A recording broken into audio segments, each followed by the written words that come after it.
conférence de presse était destinée effectivement à faire un point d'abord compte tenu d'actualité sur la politique du gouvernement, puisque vous savez que le 8 septembre, le Premier ministre va demander la confiance du Parlement et que nous entrons dans une période d'incertitude qui va mettre aussi en difficulté nos collectivités, puisque on sait que le budget risque de ne pas être voté et que ça va impacter les collectivités.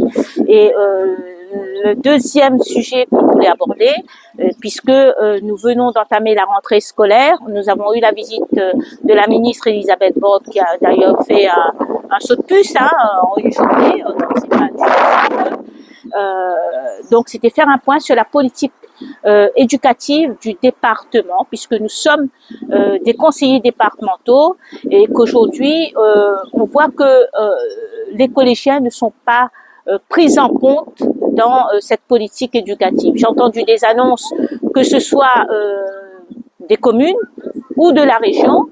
Le département, à mon sens, et avec mes collègues, on estime qu'il n'y a pas d'ambition portée pour ces collégiens-là. Alors que nous savons que la réussite éducative commence dès la maternelle et se termine bien sûr à la fac, à la faculté, à l'université.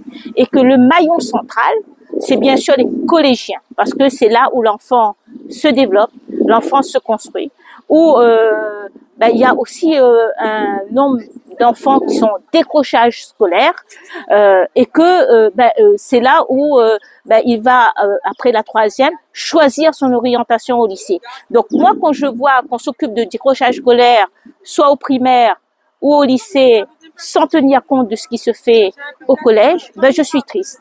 Je me dis que on ne prend pas les choses par le bon bout. Normalement, on aurait dû avoir une continuité. Si on veut résoudre ce problème d'échec scolaire, de décrochage scolaire, depuis la maternelle jusqu'au lycée, et favoriser la réussite de tous nos élèves. Ce n'est pas le cas au département. Au département, on reste sur des missions régaliennes, à savoir le bâti, à savoir un peu peut-être la restauration, mais on n'est pas du tout sur l'épanouissement de l'enfant à travers la réussite éducative. Donc il n'y a pas de plan, par exemple, pour lutter contre le décrochage scolaire. La scolarisation des enfants handicapés, aujourd'hui, c'est un vrai sujet. On attend des mois et des mois pour avoir l'AESH, mais on attend aussi des mois et des mois pour avoir des moyens pour que les enfants notamment handicapés, puissent apprendre correctement.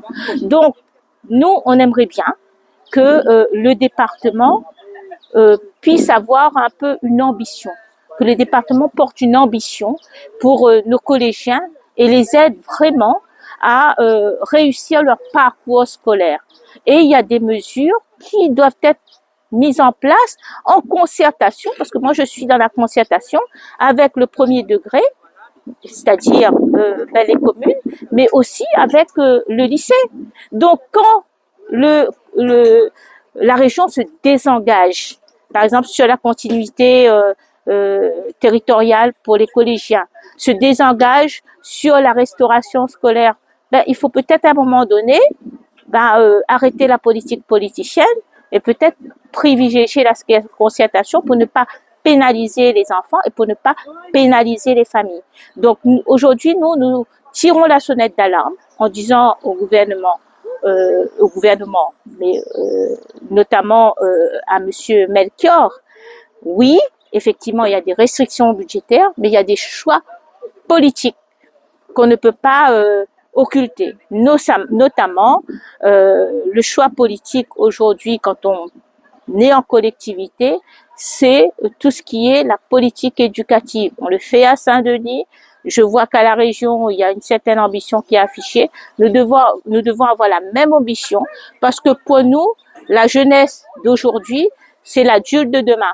Donc, il faut que nos collèges aujourd'hui comprennent à bras le corps le désengagement de nos collèges, qu'on prenne à bras le corps la restauration en essayant d'aligner sur les 1 euro, en prenant en considération aussi le décrochage scolaire, en prenant en considération bien sûr la scolarisation des enfants handicapés. Voilà, moi je ne dis pas qu'il faut faire tout à la place du rectorat. Il y a le rectorat qui a sa politique, mais il y a nous aussi qui pouvons porter une ambition pour ces collégiens-là. Donc c'est un peu la demande qu'on fait aujourd'hui. On est dans l'opposition constructive, on fait des propositions, on aimerait bien que Monsieur Melchior et le département nous écoutent un peu plus, ce qui n'est pas le cas malheureusement aujourd'hui.